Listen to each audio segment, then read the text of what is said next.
Good evening. This is Facebook Love number 161. I missed it last night, so I'm coming on Friday instead. It's hard to believe that I'm still doing this. It's the middle of October, and I started this in the middle of March. It's really something. It's a little nerve-wracking realizing that the COVID-19 incidences are going up everywhere. I don't know if it's because people are not being smart, if we've gotten complacent, or if it's just spread so much farther now that it's coming back around even in places where it seemed like we might have had a handle on it. So I looked for hopeful things. I did a poem a couple days ago and realized a friend of mine sent me a longer version of it, so the version that I found was edited, and so I'm going to share that one. But first I have a short piece by Waldo Emerson, one of our American treasures. I don't know if this has a title. It might just be the first line is the title, but it's famous, so I'm not going to worry because I think that you probably know it. This first one by Emerson goes like this. Write it on your heart that every day is the best day in the year. He is rich who owns the day, and no one owns the day who allows it to be invaded with fret and anxiety. Finish every day and be done with it. You've done what you could. Some blunders and absurdities, no doubt, crept in. Forget them as soon as you can. Tomorrow is a new day. Begin it well and serenely, with too high a spirit to be cumbered with your old nonsense. This new day is too dear, with its hopes and invitations, to waste a moment on the yesterdays. Ralph Waldo Emerson. That one made sense to me today for a couple reasons, because of the pandemic, but also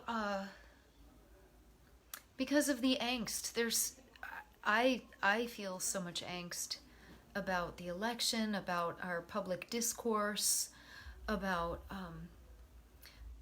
climate change is always on my mind. Just worries about the simplest things like clean air, clean water, and soil erosion, but also the longer term issues. A lot of our issues over immigration are really about climate change and people leaving where they are because of the lack of resources, or that the resources are still there but the rich are grabbing them all and poor people are stuck. So all that stuff is in my mind, and thinking of each day as new is comforting. So, because it is. That's all we have is right now.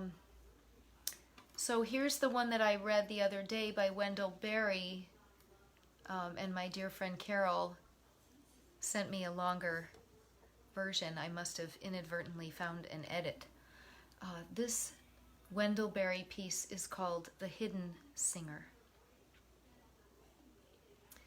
The gods are less for their love of praise.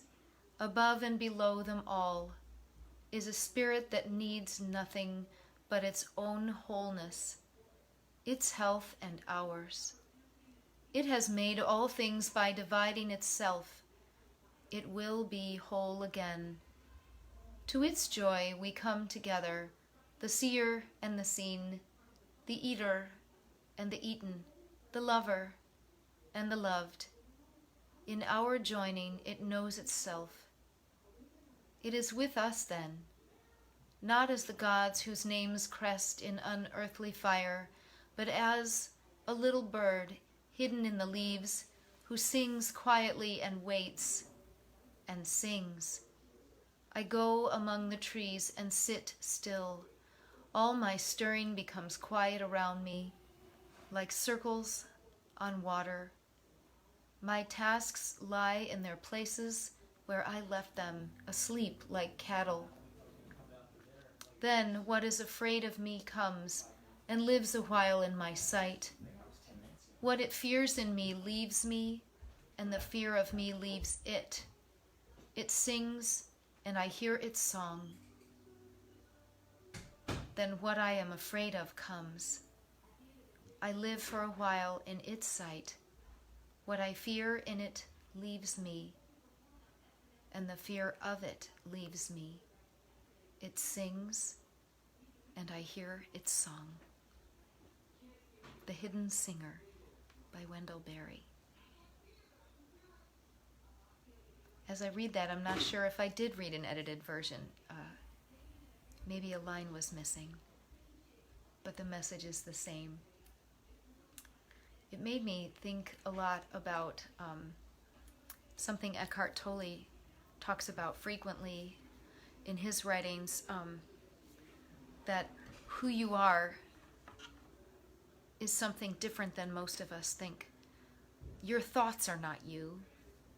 Your body is not you.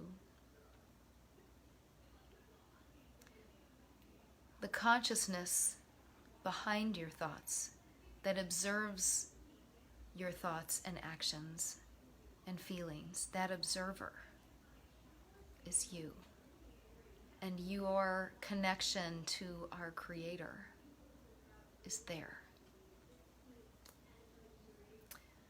So in the spirit of living for today and finding joy and not anxiety, preaching to myself, this is Facebook Love, and I'll see you again.